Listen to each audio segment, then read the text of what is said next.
hortan bintzat, asteazuk jasona badu, eta feri egunean jende ugari hurbiltzen da inguruko herritatikan, eta gustua emateu bintzat antolatu eta gero lana suposatzen duen guztia, gero emaitza ona izatea, estimagarria da.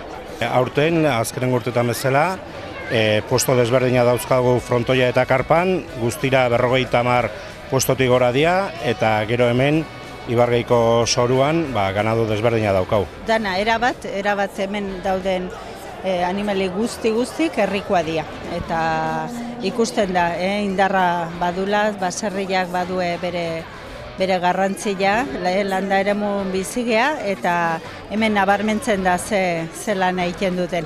Guk hemen aukera emate jo, urtean zehar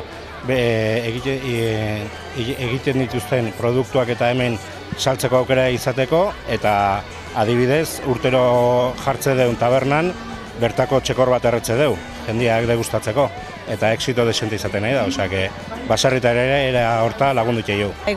Gozamena da udana ikustea, baina pixkat ardurare bada eta lana egin behar izaten da aurretik, eta gero ondorenean ere bai, dana jasotzen, baina lan gustokoa da, eta ondo pasatze dugu bai, ederki.